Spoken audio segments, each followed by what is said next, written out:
جناب حضرت علامہ مولانا الدکتور محمد جمیل صاحب، میزبان محترم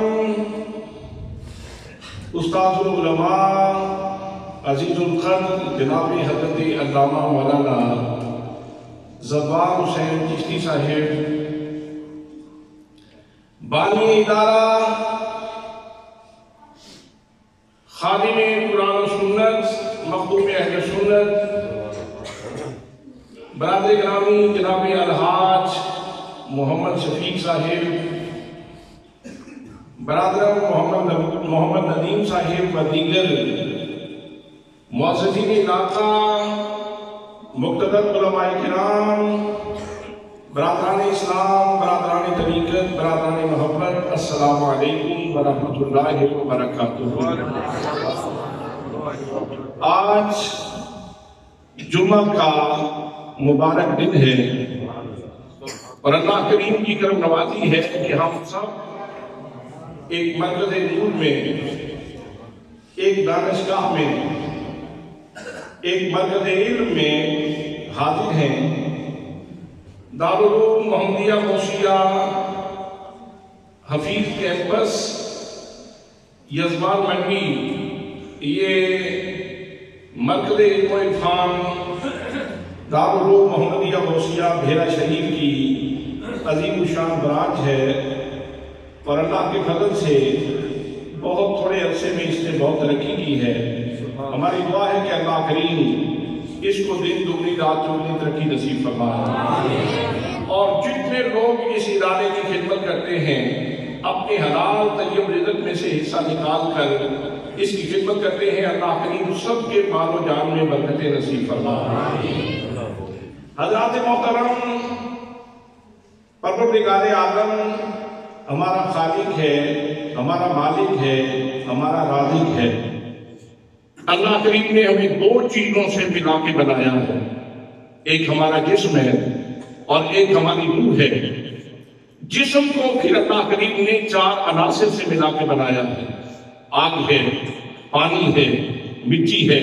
ان چار عناصر کو ملایا تو اللہ کریم نے ہمارا جسم تیار کیا۔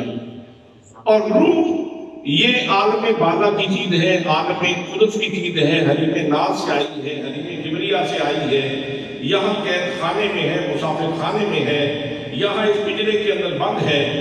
اللہ کریم نے ایک عرشی چیز اور ایک فرشی چیز کو جمع کر کے انسان بنایا ہے۔ گویا کہ ہر انسان ایک ہی وقت میں فرش و فرش دونوں کا ترجمان ہے۔ بعض لوگ فرشی چیزوں میں گم ہو جاتے ہیں اور ان کا تعارف مادیت بن جاتا ہے، لیکن بعض لوگ وہ ہیں جو ہمیشہ اپنی عرشی چیز اس کو پروموٹ کرتے ہیں، اس کی غذا کا اہتمام زیادہ سے زیادہ کرتے ہیں، تو ان کا تشخص ہی عرشی ترجمان کا بن جاتا ہے۔ وہ ہمیشہ اپنی روح کو پروموٹ کرنے کی کوشش کرتے ہیں، اور پھر زمانہ انہیں بابا فرید الدین مسعود بن شکر کہتا ہے، خواجہ فرید نواز کہتا ہے، حضرت پیر میر نثار صاحب تاجدار گولڈا کے نام سے ان کو یاد کیا جاتا ہے، اور حضرت ضیاء الامت جسٹس پیر محمد کرم شاہ الازہری رحمۃ اللہ تعالیٰ علیہ کے نام سے ان لوگوں کو یاد کیا جاتا ہے۔ وہ حضرات میں عرض کر رہا ہوں کہ اللہ کریم نے انسان کو چار عناصر سے بنایا ہے، اس کے جسم کو، اور ان چار عناصر کی یعنی جسم کی خوراک بھی اللہ کریم نے انہی چار عناصر سے بنائی ہے۔ آپ کسی بھی چیز کو آپ استعمال کرتے ہیں، آپ گندم کھاتے ہیں، آپ جو کھاتے ہیں، آپ جوار استعمال کرتے ہیں، آپ باجرہ کھاتے ہیں، آپ تر فروٹ لیتے ہیں، آپ فریش فروٹ کھاتے ہیں، جو بھی چیز ہے وہ انہی چار عناصر سے تشکیل پاتی ہے۔ لیکن حضرات محترم، صرف یہیں پہ رک نہ جائیے کہ صرف یزبان کی گندم سمجھ کے نہ کھائیے، صرف بھاولپور کی گندم سمجھ کے نہ کھائیے، صرف ملتان کا آم سمجھ کے نہ کھائیے، صرف کوئٹے کا بادام سمجھ کے نہ کھائیے، صرف کشمیر کا سیب سمجھ کے نہ کھائیے۔ آئیے میں آپ کی خدمت میں ایک ایسی لطیف حقیقت کھولنا چاہتا ہوں کہ یہ جب آپ کے ذہنوں میں بیٹھ جائے گی اور آپ نے یہ سبق یاد کر لیا تو آپ کے ہر لقمے کے ساتھ آپ کا ٹیسٹ بدل جائے، آپ کا ذائقہ بدل جائے، آپ آپ کے کھانے کا انداز بدل جائے گا. بحیثیت مومن، بحیثیت مسلم جب آپ لقمہ لیں گے تو آپ کا انداز بدل جائے گا. حضرات محترم، حضرت شیخ عبدالعزیز دباغ رحمت اللہ تعالیٰ علیہ کے شیخ ہیں شیخ عبدالسلام بن مشیش رحمت اللہ تعالیٰ علیہ. وہ فرماتے ہیں کہ یہ زمین جب اللہ کریم نے پیدا فرمائی تو چٹکل تھی، اس کے اوپر روئیدگی کا کوئی سامان نہیں تھا، اس کے اوپر زندگی کا کوئی نشان نہیں تھا، یہاں کوئی آبادی تھی، رمق نہیں تھی. پھر جب اللہ کریم نے اس کو آباد کرنا چاہا تو اللہ کریم نے 70,000 ملائکہ کی جماعت بھیجی. 70,000 فرشتے آئے اور ان کے دل میں یہ ڈیوٹی تھی کہ تم زمین کے چپے چپے میں جاؤ اور جگہ جگہ پہ جا کے میرے محبوب محمد مصطفیٰ کے نام کا وظیفہ کرو. حضرات فرشتوں نے ساری زمین کا سروے کیا، پوری زمین کے اوپر چکر لگایا. آپ سوچیں گے ان کو کتنی دیر لگتی ہوگی، تو اسرائیل کو دیکھ لیں ایک وقت میں کتنے شہروں کا چکر لگا دیتا ہے. اس سے آپ کو اندازہ ہو جائے گا کہ فرشتے کتنی دیر میں سفر طے کر لیتے ہیں. تو میں عرض کر رہا ہوں، فرشتے آئے اور انہوں نے 70,000 فرشتوں نے زمین کے چپے چپے کے اوپر میری آقا کریم صلی اللہ علیہ وسلم کی مدح ثنائی فرمائی. انہوں نے حضور کے اسم مبارک کا وظیفہ کیا. پھر اللہ نے 70,000 فرشتوں کی جماعت اور بھیجی اور ان کے دل میں یہ تھا کہ تم زمین کے چپے چپے پہ جا کے میرے محبوب محمد مصطفیٰ صلی اللہ علیہ وسلم کی ذات گرامی میں درود پڑھو. وہ فرشتے آتے ہیں اور زمین کے چپے چپے کے اوپر محمد مصطفیٰ صلی اللہ علیہ وسلم کی ذات گرامی کے اوپر درود پڑھ رہے ہیں. پھر ایک جماعت اور بھیجی، وہ بھی 70,000 فرشتوں کی جماعت تھی. ان کے دل میں یہ لگایا کہ تم بھی زمین پہ جاؤ اور تم بھی جا کے میرے نبی حضرت محمد مصطفیٰ صلی اللہ علیہ وسلم کی مدح ثنائی کرو، میرے محمد مصطفیٰ کی تعریف کرو. حضرات محترم، فرشتوں کی 70,000 کی جماعت ہے، پوری زمین کا سروے کر رہی ہے، زمین کے چپے چپے کو مدحت مصطفیٰ سے آباد کیا جا رہا ہے. جب یہ 3 وظیفے ہو گئے پھر اللہ کریم نے پانی کے چشمے جاری فرمائے، پھر دریا جاری ہوئے، پھر روئیدگی شروع ہوئی، پھر گندم اگی، پھر چاول اگے، پھر جو اگے، پھر مکھی پیدا ہوئی، پھر پھل فروٹ پیدا ہوئے، پھر خوش فروٹ پیدا ہوئے. تو حضرات محترم، یہ جتنا اناج آپ کو نصیب ہے، یہ جو لقمہ آپ کھاتے ہو، چاہے آپ یزمان کی کسی زمین سے غلہ اٹھائیں یا آپ حافظ آباد کی مٹی سے آپ چاول لے کے آئیں، لیکن جب لقمہ منہ کے قریب لاتے ہو اس لقمے سے پوچھو اپنی ہسٹری تو تم بتا کہ تو کہاں سے آیا ہے. وہ کہے گا اٹھایا تو مجھے یزمان کی مٹی سے اٹھایا گیا ہے، لیکن میں خالی نہیں ہوں، میں اپنے ساتھ اسم محمد کی برکتیں لے کے آیا ہوں.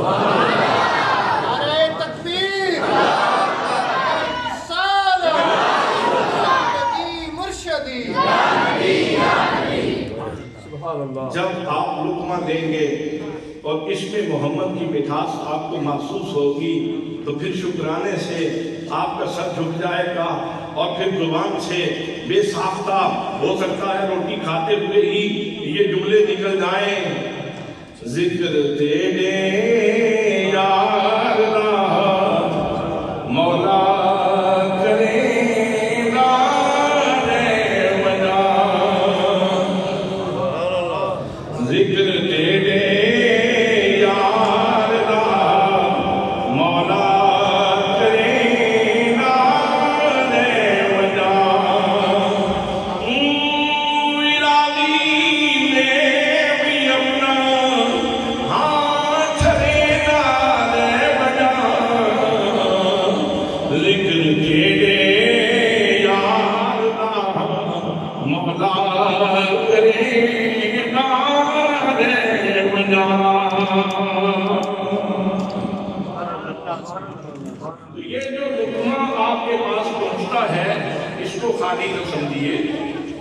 خالی نہ سمجھیے، اس کی جیب میں اسم محمد کی برکت بھی موجود ہے، اس کی جیب میں صلاۃ و سلام کی برکت بھی موجود ہے، اور اس کی جیب میں حضور صلی اللہ علیہ وسلم کی مدحت سرائی کی نعمت بھی موجود ہے، تو اب اپنی قسمت پہ ناز کیجئے، اپنے وقت پہ ناز کیجئے کہ اللہ کریم نے آپ کو جسم کی خوراک دینا تھی، وہ بھی اللہ نے خالی نہیں دی، اس میں محمد سے بھر کے عطا فرمایا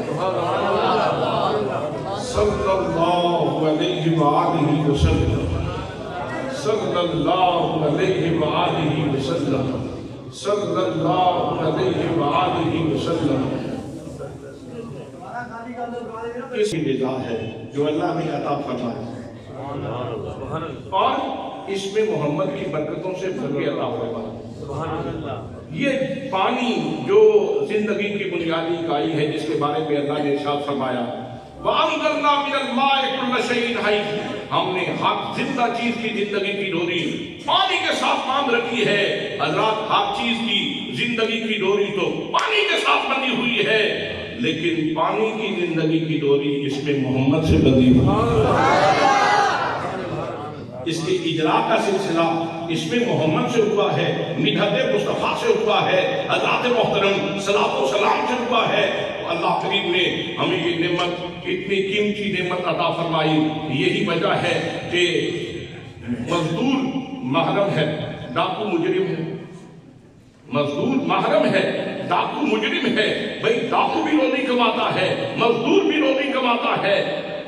ڈاکو اپنی جان کے اوپر کھیل کے روزی کماتا ہے اپنے بچوں کے لیے، وہ بھی رزق لاتا ہے، اور ایک مزدور ہے وہ بھی اپنے بچوں کے لیے روزی لاتا ہے، وہ پرامن ماحول میں اپنا پسینہ نکال کے اپنے بچوں کے لیے روزی لاتا ہے۔ بھئی ڈاکو مجرم کیوں ہے اور مزدور محرم کیوں ہے؟ ایک قابل تعریف ہے اور ایک قابل مذمت ہے۔ کیوں؟ اس لیے کہ ڈاکو نے وہ لقمہ جو حضور کے نام کی برکتیں لے کے آ رہا تھا، جو اس میں محمد کی برکتیں لے کے آ رہا تھا، وہ درود و سلام کی برکتیں لے کے آ رہا تھا، جو مدحت مصطفیٰ کی برکتیں لے کے آ رہا تھا، ڈاکو نے اپنے برے کسب کی وجہ سے اس کی توہین کی، لہذا وہ مجرم۔ اور آپ جانتے ہیں کہ اللہ کی بارگاہ میں ناموس مصطفیٰ کی کتنی اہمیت ہے، وہاں ادب مصطفیٰ کو کتنا مقام حاصل ہے، وہاں صدیق اکبر کو بھی، فاروق اعظم کو بھی، عثمان غنی کو بھی، علی حیدر کرار کو بھی، بلال حبشی کو بھی، صہیب رومی کو بھی، سلمان فارسی کو بھی، صحابہ کرام کو کہا جاتا ہے لا ترفعوا اصواتکم فوق صوت النبی ولا تجهروا له بالقول كجهر بعضكم لبعض ان تحبط اعمالكم وانتم لا تشعرون۔ صحابہ کرام، تم سراپا ادب ہو، لیکن اس سیوا کو ترک نہ کرنا، اپنی آواز کو اونچا نہ کرنا۔ اگر کسی نے آواز اونچی کی اور ایسے میرے نبی کو پکارا جیسے آپس میں ایک دوسرے کو عامیانہ انداز میں پکارتے ہو، تو سنو، سارے کے سارے عمل ضائع ہو جائیں گے اور تمہیں پتہ بھی نہیں ہوگا۔ تو اس سے پتہ چلتا ہے کہ رسول اللہ صلی اللہ علیہ وسلم کا ادب اللہ کو کتنا عزیز ہے، اللہ کو کتنا پسندیدہ ہے۔ اس لیے حضرات محترم، ڈاکو نے روزی تو کمائی، لیکن اپنے بدبودار کسب کی وجہ سے، برے کسب کی وجہ سے، وہ لقمہ جو برکتیں لے کے آ رہا تھا، درود و سلام کی برکتیں لے کے آ رہا تھا، وہ جو اس میں محمد کی برکتیں لے کے آ رہا تھا، اس کی عزت کو، اس کی برکت کو پامال کیا ہے۔ اس لیے ڈاکو مجرم ہے اور مزدور نے اس طریقے سے کام کیا جیسے محمد مصطفیٰ نے فرمایا۔ اس کا مطلب یہ بھی ہوا کہ اگر کام ویسے ہی کیا جائے جیسے میرے آقا نے فرمایا ہے تو اس کام میں خوشبو آ جاتی ہے، چاہے کام کرتے وقت پسینہ نکل رہا ہو، چاہے کام کرتے وقت پسینہ ہی نکل رہا ہو، چاہے کام کرتے وقت مٹی ہی لگی ہوئی ہو، چاہے کام کرتے وقت انسان کا حال کچھ بھی ہو، لیکن اگر کام ویسے کر رہا ہے جیسے محمد مصطفیٰ صلی اللہ علیہ وسلم نے فرمایا ہے، تو اس کام کے اندر خوشبو ہوگی۔ اور چاہے کتنی نفاست سے کام کر رہا ہو، اے سی روم میں بیٹھ کے کام کر رہا ہو، لیکن کام وہ نہ ہو، کام ایسا نہ ہو، کام ایسا کر رہا ہو جس سے میرے آقا نے منع کیا ہے، تو اس کام کے اندر بدبو ہوگی، اس کام کے اندر بدبو ہوگی۔ حضرات، یاد رکھیں یہ لقمے جو اللہ کریم نے ہمیں عطا فرمائے ہیں ان کو معمولی مت سمجھیے، اسی لیے تو حضور صلی اللہ تعالیٰ علیہ وسلم نے ارشاد فرمایا لقمہ نیچے گر جائے اٹھا کے جھاڑ کے کھا لو۔ میں نے ایک روایت یہ بھی پڑھی ہے کہ اگر لقمہ نیچے گر جاتا ہے اور آپ اس کو اٹھا کے جھاڑ کے کھا لیتے ہیں تو اللہ کریم آپ کے سارے گناہوں کو معاف فرما دیتا ہے۔ بھئی اس کے اندر دانے کتنے استعمال ہوئے، کیپیسٹی کتنی ہے اس کی، وزن کتنا ہے، اس کے اندر آٹا کتنا استعمال ہوا ہے، لیکن یہاں آٹے کو نہیں دیکھا جا رہا، یہاں نسبت مصطفیٰ کو دیکھا جا رہا ہے، عظمت مصطفیٰ کو دیکھا جا رہا ہے، صدقت مصطفیٰ کو دیکھا جا رہا ہے، حضرات شرف مصطفیٰ کو دیکھا جا رہا ہے، مصطفیٰ کے نام کی برکت کو دیکھا جا رہا ہے۔ تو حضرات اللہ نے ہمیں جو جسمانی رزق عطا کیا ہے وہ بھی اتنی مقدس نسبتوں کا حامل عطا فرمایا۔ اور اب آئیں روح کی غذا کی طرف۔ جو روح کی غذا اللہ نے آپ کو عطا فرمائی ہے، ابھی میں نے سوچا ہی ہے تو میرے جسم کے اندر روح مدد کر رہی ہے۔ اپنے وقت پہ ناز کرو، اپنے مقدر پہ ناز کرو۔ حضرات محترم، اللہ کریم نے سبھی انسانوں کو روح اور جسم سے بنایا ہے، پہلی امتوں کو اور پہلے نبیوں کے ماننے والوں کو بھی اللہ کریم نے روح کی غذا تو دی ہے، لیکن وہاں انداز یہ تھا کہ جناب آدم علیہ السلام کے ماننے والوں کے لیے صحیفے اترے تختیوں کی صورت میں اور کہا کہ ان صحیفوں میں، ان تختیوں میں تمہارا روحانی رزق ہے، اس سے نکال لو، استفادہ کرو اور اپنی روح کی غذا کا اہتمام کر دو۔ جناب حضرت نوح علیہ السلام کے ماننے والوں کے لیے قاعدہ یہی ہے، تختیوں سے لوگوں نے استفادہ کیا اور روح کی باریکی کا اہتمام کیا۔ جناب حضرت ابراہیم خلیل ہیں، صاحب خلت نبی ہیں، ان کے ماننے والوں کو بھی ارشاد فرمایا یہ تختیاں موجود ہیں، یہ صاحب تختیوں کی صورت میں ہیں، ان سے استفادہ کرو اور اپنی روح کو غذا دے دو۔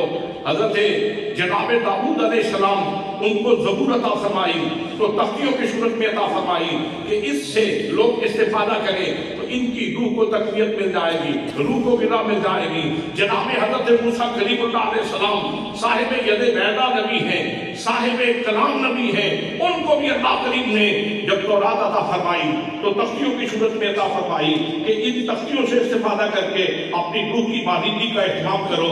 جناب حضرت عیسیٰ علیہ السلام، عیسیٰ روح اللہ ہے، کلمت اللہ ہے، مردوں کو زندہ کر دیتے ہیں، مادتدار اندھوں کو ٹھیک کر دیتے ہیں، گھروں میں پڑی ہوئی چیزوں کے بارے میں بتا دیتے ہیں، بدسواروں کو ٹھیک کر دیتے ہیں۔ ان کو بھی اللہ کریم نے جب رزق عطا فرمایا، روحانی رزق تو تختیوں کی صورت میں عطا فرمایا۔ حضرات محترم، امت کے لیے حکم یہ ہے کہ وہ تختیوں سے استفادہ کریں اور اپنی روح کی تقویت کا اہتمام کریں، لیکن جب محمد مصطفیٰ کی باری آئی، جب آمینہ کے لاز کی باری آئی تو اللہ کریم نے حضور صلی اللہ علیہ وسلم کی امت کے لیے جو رزق عطا فرمایا، روح کا رزق، وہ تختی میں نہیں رکھا۔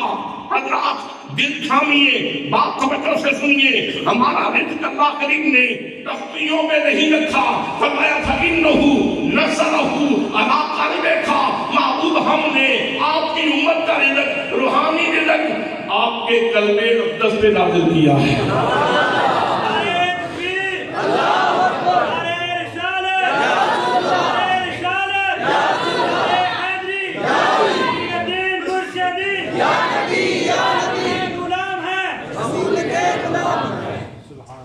سبحان اللہ۔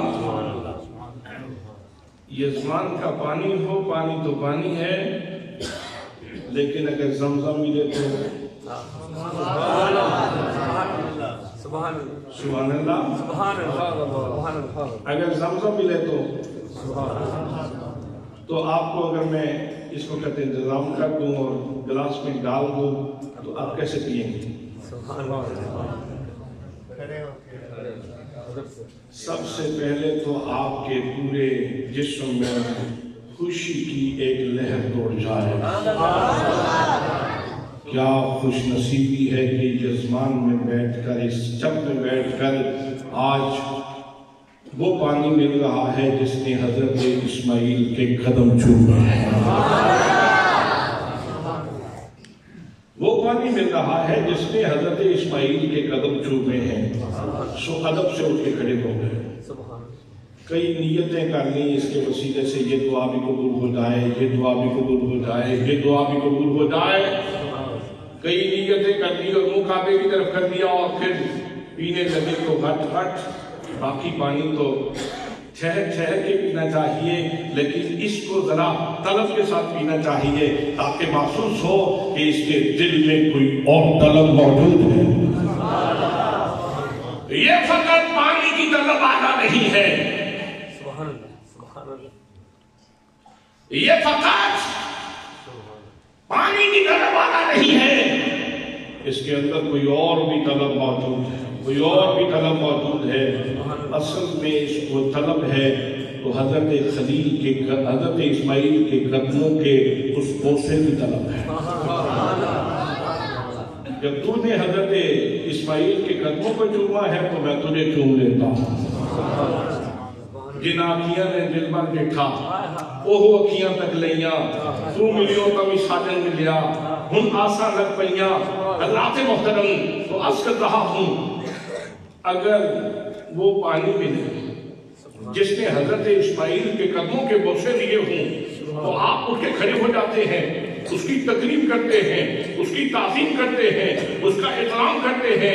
حضرات محترم مجھے بتائیے تو صحیح، اپنے مقدر پہ ناز کیجیے، یہ کتاب جو آپ کی لائبریری میں پڑی ہے، وہ کتاب جس کا سبق آج مولانا ظفار حسین صاحب دے رہے ہیں، وہ کتاب جس کا سبق ہمارے یہ قاری صاحب پڑھا رہے ہیں، وہ کتاب جس کے پڑھانے اور جس کے سکھانے کا اہتمام حاجی محمد شفیق صاحب کر رہے ہیں، محمد ندیم صاحب کر رہے ہیں، محمد رضوان صاحب کر رہے ہیں، ان کے دیگر برادران کر رہے ہیں. حضرات محترم یہ کتاب وہ کتاب ہے جس کی اپنی ذاتی اہمیت بھی یہ ہے کہ یہ کلام الہی ہے، کلام الہی ہے، اس کا اپنا شرف ہے کہ یہ اللہ کا کلام ہے. اور پھر اس کی فضیلت یہ ہے کہ یہ سینہ مصطفیٰ سے ملی ہے. سینہ مصطفیٰ سے ملی. ایک بندہ روڈ پہ بیٹھ جائے، زمزم کا اس کے پاس پورا ٹینک ہو اور آپ کے چک میں اڈے کے اوپر بیٹھ جائے، یا ماسٹر نظیم صاحب کے سکول کے سامنے بیٹھ جائے اور جو آئے اس کو کہے پی لو، جو آئے اسے زمزم پلا دے، جو آئے اسے زمزم پلا دے، جو آئے اسے زمزم پلا دے.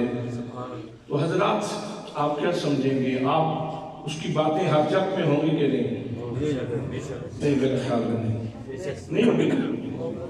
نہیں ہوگی؟ نہیں، آپ صحیح رائے نہیں، آپ کوئی بل پاس نہیں کر رہے صحیح طرح. تذکرے ہوں گے کہ نہیں؟ چرچے ہوں گے کہ نہیں؟ تعریف کی جائے گی کہ نہیں؟ اچھا کہا جائے گا کہ نہیں؟ تو حضرات محترم جو زمزم کا گلاس پلائے، جس زمزم نے جناب اسماعیل کے قدم چومے ہیں، اس کے چرچے گھر گھر میں ہوں گے. تو ان لوگوں کے چرچے کیوں نہ ہوں، ان کا ذکر کیوں نہ ہو، ان کی بات کیوں نہ ہو، ان کی بات کیوں نہ ہو، ان کی ہر گھر میں ان کا تذکرہ کیوں نہ ہو. جو زمزم نہیں دے رہے، جو مصطفیٰ کے سینے کا فیض تقسیم کر رہے ہیں. میں حاجی محمد شفیق صاحب کو بغیر کسی تسنع کے، بغیر کسی بناوٹ کے، بغیر کسی تکلف کے، بغیر کسی ریا کے، بغیر کسی خوشامد کے میں ان کو سلیوٹ کرتا ہوں. میں ان کے بھائیوں کو سلام عقیدت پیش کرتا ہوں کہ انہوں نے وہ چشمہ، لوگوں کو پتہ نہیں ہے کہ یہ کیا چل رہا ہے. حضرات محترم میں اس کو تھوڑا سا اور باریک کرتا ہوں، میں اس کو تھوڑا سا اور لطیف کر دیتا ہوں. یہ تو زمزم کی بات تھی. اگر کوئی اللہ کا بندہ آ جائے یہاں آ کے آپ کو کہے کہ یہ حوض کوثر کا جام پی لو، تو پھر سبحان اللہ، مدینہ مدینہ ہو جائے گا. ہے نہیں؟ خوشی سے تولے نہیں سبائیں گے. گھر جائیں گے تو آپ کہیں گے وہ وہاں ہم گئے تھے نا، تو پہلے تو زمزم پیا کرتے تھے، تو آج تو حوض کوثر کے جام ملے، حوض کوثر کے جام ملے۔ حضرات محترم، اب میں آپ سے پوچھنا چاہتا ہوں، بلکہ میں آپ کی خدمت میں عرض کرنا چاہتا ہوں، حوض کوثر کا پانی بھی بڑا شرف والا ہے، اور زمزم کا پانی بھی بڑا شرف والا ہے۔ اس کے اوپر علماء نے اپنے اپنے دلائل بھی دیے ہیں۔ کسی نے محبت میں اپنے دلائل کے ساتھ کہا، انہوں نے کہا زمزم افضل ہے، کسی نے دلائل کے ساتھ، محبت بڑے دلائل کے ساتھ کہا کہ حوض کوثر افضل ہے۔ اس میں تو اختلاف موجود ہے، لیکن اس میں کسی کا اختلاف نہیں۔ سبھی اس بات پہ اتفاق کرتے ہیں کہ وہ پانی جو حضور صلی اللہ علیہ وسلم کی انگلیوں سے جاری ہوا تھا، وہ زمزم سے بھی افضل ہے، وہ حوض کوثر سے بھی افضل ہے۔ وہ پانی جو کسی غزوے کے موقع پہ بطور معجزہ سرکار دو عالم صلی اللہ علیہ وسلم کی انگلیوں سے جاری ہوا، وہ زمزم سے افضل، وہ حوض کوثر سے افضل۔ حضرات محترم، پانی ہے جو انگلیوں سے جاری ہوا، وہ حوض کوثر سے افضل، وہ بیر زمزم سے افضل۔ حضرات محترم، تو وہ فیض جو سینے سے نکل رہا ہے، سینہ مصطفیٰ سے اور کلام الہی کی صورت میں ہے، اس کے شرف کا عالم کیا، اس کے مرتبہ کا عالم کیا ہوگا، اس کے مرتبہ کا عالم کیا ہوگا۔ لیکن حضرات ایک بات یاد رکھیے، ایک بات یاد رکھیے، ویسے نہیں ملتا۔ پڑھنے کو تو بہت سارے لوگ کتاب کھولتے ہیں، لیکن سب لوگوں کو یہ فیض نہیں ملتا۔ یہ بھی کسی اللہ والے کی بات ہے۔ وہ فرماتے ہیں کہ جب بندہ کلمہ پڑھتا ہے، مسلمان ہوتا ہے، زبان سے اقرار اور دل سے تصدیق کرتا ہے اللہ کے وحدہ لا شریک ہونے کی، اور نبی پاک صلی اللہ علیہ وسلم کی رسالت کی تصدیق کرتا ہے، اور ضروریات دین کے اوپر ایمان لاتا ہے، تو پھر کیا ہوتا ہے حضرات؟ آپ ذرا توجہ فرمائیں تو پھر جملہ کہوں۔ بہاؤ میں، لفظوں کے بہاؤ میں میں اس کو ایسے ہی پھینک نہیں دینا چاہتا۔ میرا جی یہ ہے کہ یہ آپ کے ذہنوں میں خصوصی طور پہ اتر جائے۔ حضرات، جب کوئی بندہ کلمہ پڑھتا ہے، جب کوئی بندہ اللہ کے وحدہ لا شریک ہونے کا اعلان کرتا ہے، نبی کریم صلی اللہ علیہ وسلم کی رسالت کی تصدیق کرتا ہے، ضروریات دین کے اوپر ایمان لاتا ہے، تو حضرت شیخ عبدالعزیز دباغ فرماتے ہیں اس کے سینے سے نور کا ایک دھاگا نکلتا ہے اور سینے مصطفیٰ سے جڑ جاتا ہے۔ اس کنیکشن کے بعد قرآن کا فیض ملتا۔ اگر نہ پڑھنے کو تو یہودی بھی قرآن پاک پڑھتا ہے، پڑھنے کو تو نصرانی بھی قرآن پاک اٹھائے ہوئے ہیں، پڑھنے کو تو مدعی بھی قرآن پاک اٹھائے ہوئے ہیں، پڑھنے کو تو جو ہے وہ بدھ مت بھی قرآن پاک کو اٹھائے ہوئے ہیں، پڑھنے کو تو وید پڑھنے والا بھی قرآن پاک کو اٹھائے ہوئے ہیں۔ تو قرآن پاک کا فیض لینے کے لیے ضروری ہے کہ پہلے سینہ مصطفیٰ سے کنیکشن موجود ہو، سینہ مصطفیٰ سے کنیکشن موجود ہو، وگرنہ آپ کی بارگاہ میں بیٹھے ہوئے منافقین قرآن کا فیض نہیں لے سکے، نبی کے سامنے بیٹھ کر بھی فیض نہیں لے سکے منافقین، اس لیے کہ سینہ مصطفیٰ سے کنیکشن نہیں تھا۔ تو یاد رکھنا، پہلے سینہ مصطفیٰ سے کنیکشن ہونا ضروری ہے، تو نور کا ایک دھاگا نکلتا ہے اور سینہ مصطفیٰ سے جڑ جاتا ہے۔ سبحان اللہ، اللہ اکبر۔ اس احساس کی لطافت میں زندگی گزر جائے کہ میں خالی نہیں ہوں، میری ڈوری کسی کے ہاتھ میں ہے،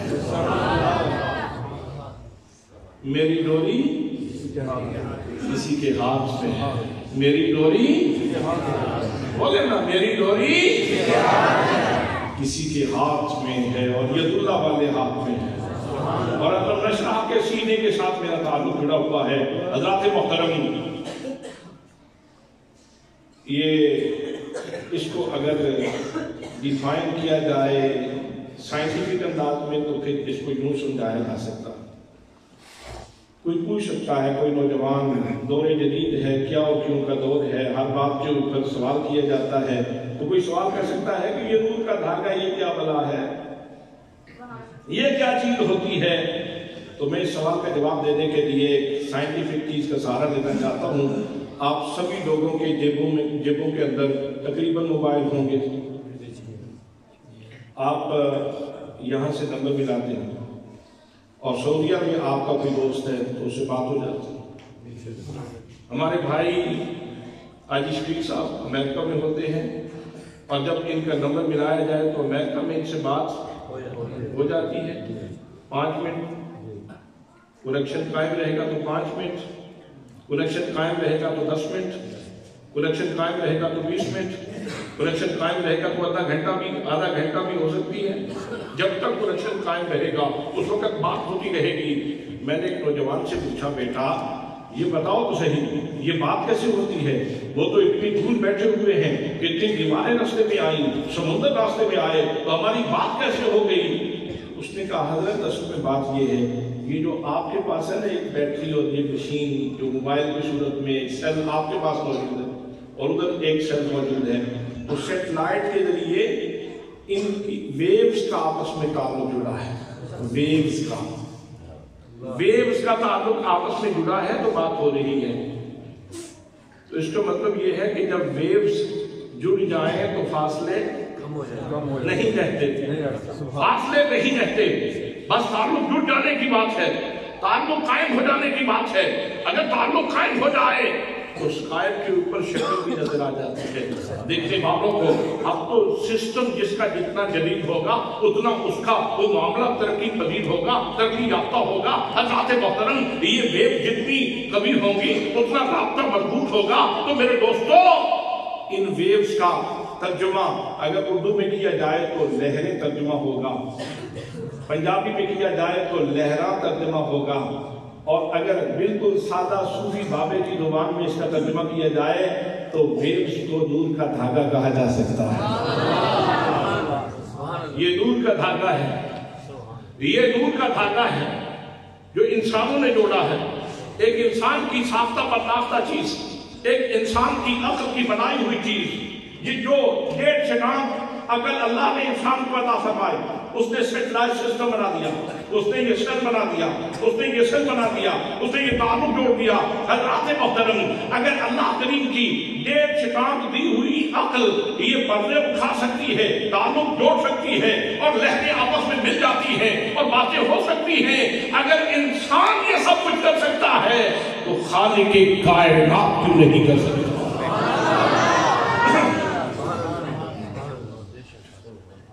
میں نے کہا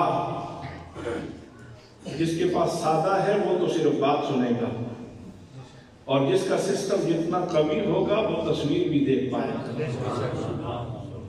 جس کا کیمرہ جتنا شفاف ہوگا وہ زیارت بھی کر پائے گا, وہ زیارت بھی کر پائے گا.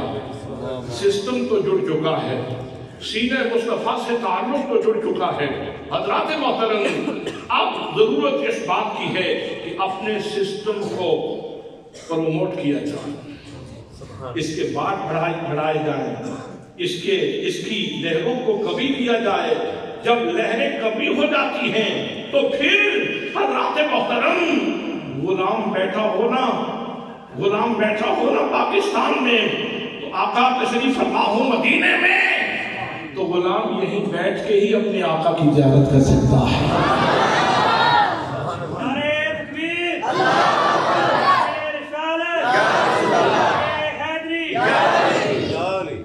بس واٹ پڑھانے کی ضرورت ہے.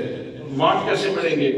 واٹ پڑھیں گے قرآن مقدس کی تلاوت سے, واٹ پڑھیں گے ذکر سے, واٹ پڑھیں گے درود و سلام سے, واٹ پڑھیں گے اللہ کریم کو یاد کرنے سے, واٹ پڑھیں گے اللہ کریم کی بارگاہ میں جھکنے سے, واٹ پڑھیں گے سر کھولنے سے, واٹ پڑھیں گے دیانتداری سے, واٹ پڑھیں گے امانت کا خیال رکھنے سے, واٹ پڑھیں گے لوگوں کے ساتھ بھلا کرنے سے, واٹ پڑھیں گے یتیموں کے سر پہ ہاتھ رکھنے سے, واٹ پڑھیں گے بے ماؤں کے سر پہ ہاتھ رکھنے سے. حضرات محترم, جیسے جیسے انسان اللہ اور اس کے رسول کی مرضی میں ڈھلتا چلا جاتا ہے تو ویسے ہی اس کا سسٹم مضبوط سے مضبوط تر ہوتا چلا جاتا ہے. آج بہت بڑا المیہ ہے, لوگ نمازیں پڑھتے ہیں لیکن سینے میں اپنے ہی بھائیوں کے لیے بغض پال کے رکھتے ہیں. اس چیز کو دور کرنے کی ضرورت ہے، اس چیز کو دور کرنے کی ضرورت ہے۔ حضرات محترم حضرت بابا فرید الدین مسعود گنج شکر رحمۃ اللہ تعالیٰ علیہ کے پاس ایک بندہ آیا اور آپ کے کہنے لگا حضور یہ کینچی تحفے میں قبول فرمائیے۔ میرا دوستو بڑی توجہ سے سننے کی بات ہے، حضور یہ کینچی تحفے میں قبول فرمائیے۔ فرمایا بیٹا یہ کینچی واپس لے جاؤ اور آئندہ جب آؤ نا تو سوئی لے کے آنا، اس لیے کہ فقیر کاٹنے کا کام نہیں کرتا، فقیر تو جوڑنے کا کام کرتا ہے، فقیر تو سینے کا کام کرتا ہے۔ آج رفع دری کی ضرورت ہے، آج بھائی کو بہن سے قریب کرنے کی ضرورت ہے، بھائی کو بھائی سے قریب کرنے کی ضرورت ہے، رشتہ دار کو رشتہ دار سے قریب کرنے کی ضرورت ہے۔ اپنے دل سے سوء ظن کو نکالنے کی ضرورت ہے، حسن ظن پیدا کرنے کی ضرورت ہے، قرآن کریم کے قریب ہونے کی ضرورت ہے، حدیث رسول پہ عمل کرنے کی ضرورت ہے۔ حضرات محترم آپ اگر چاہتے ہیں کہ آپ کے ایمان کے واٹ بڑھ جائیں اور آپ کے بچوں کے ایمان کے واٹ بڑھ جائیں تو یہ حاجی محمد شفیق صاحب نے آپ کے لیے کیسا خوبصورت انتظام کر رکھا ہے۔ صرف ظاہری تراکوں کے اوپر چیزیں لا کے صرف آلو ہی تولنا نہ سیکھو نا، صرف آلو تولنا ہی نہ سیکھو، صرف کپاس تولنا ہی نہ سیکھو، صرف گنا تولنا ہی نہ سیکھو، صرف یہ دنیا کی چیزیں ہی تولنا ہی نہ سیکھو۔ اللہ نے شعور کا ترازو بخشا ہے، اللہ نے ادراک کا ترازو بخشا ہے، اللہ نے علم کا ترازو بخشا ہے، اللہ نے سمجھ کا ترازو بخشا ہے، اس پہ تولو۔ ایک بچہ جس کو آپ نے دنیا کی تعلیم دی وہ بھی آپ کا بچہ ہے، لیکن ایک وہ بچہ کہ جس کو آپ نے دین کی تعلیم دی، ان دونوں میں فرق کیا ہے؟ وقت ختم ہو گیا کیا خیال؟ وقت ختم تو نہیں، وقت خیر ختم بھی نہیں ہوا، وقت ہم سے کب ختم ہوتا ہے؟ وقت تو خود ختم کرنے والی چیز ہے، ہمیں ختم کر دے گا۔ حضرات تو عرض کر رہا ہوں، جب بچہ نماز پڑھتا ہے، آپ کی نماز کے اندر آپ کے بچے کا حصہ ہے اور آپ کے بچے کی نماز کے اندر آپ کا حصہ ہے۔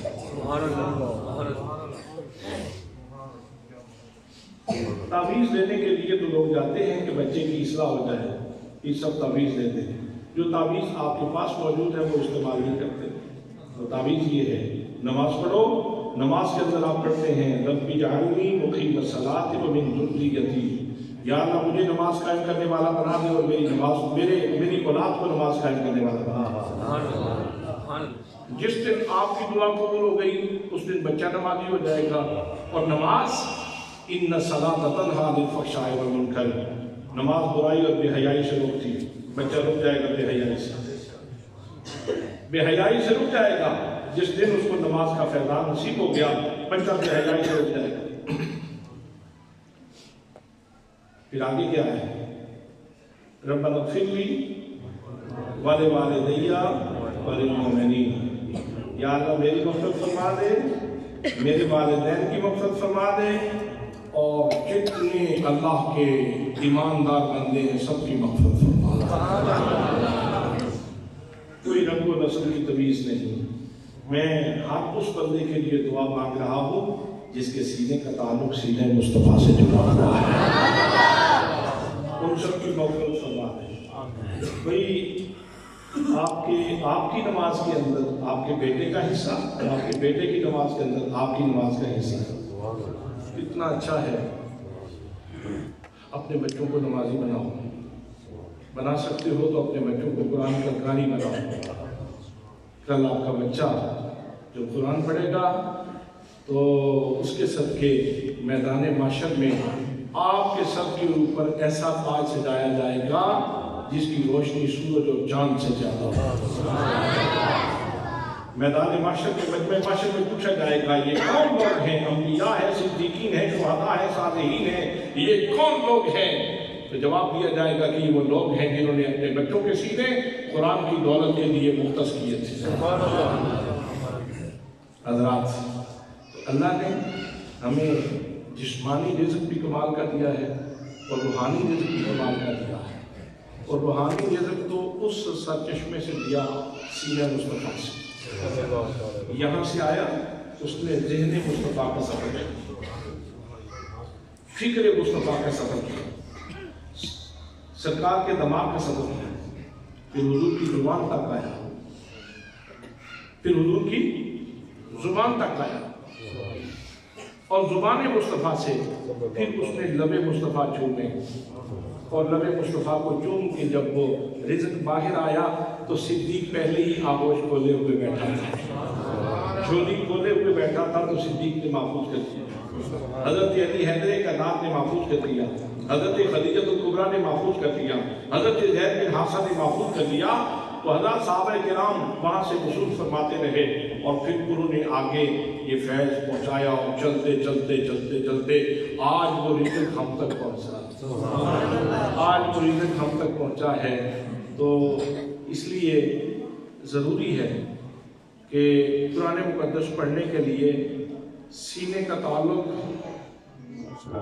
کنیکشن ہونا بہت ضروری ہے، مگر جتنا اچھا کوئی بلب لگا لیں، اگر پاور ہاؤس سے تعلق نہیں ہے تو کمرہ تاریک ہی رہے گا، پاور کا انتظام کرنا پڑے گا، پھر جا کے کمرہ روشن ہوگا۔ اس لیے پاور ہاؤس میں تو بجلی کی کوئی کمی نہیں ہے۔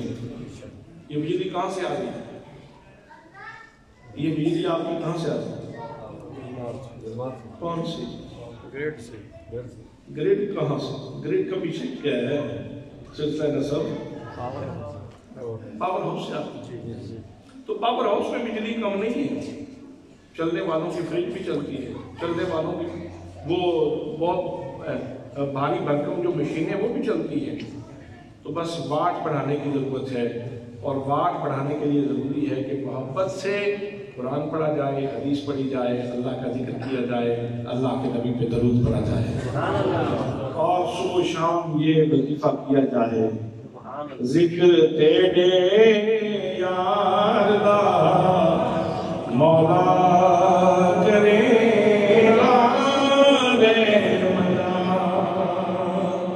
ذکر تیرے یار دا مولا کرے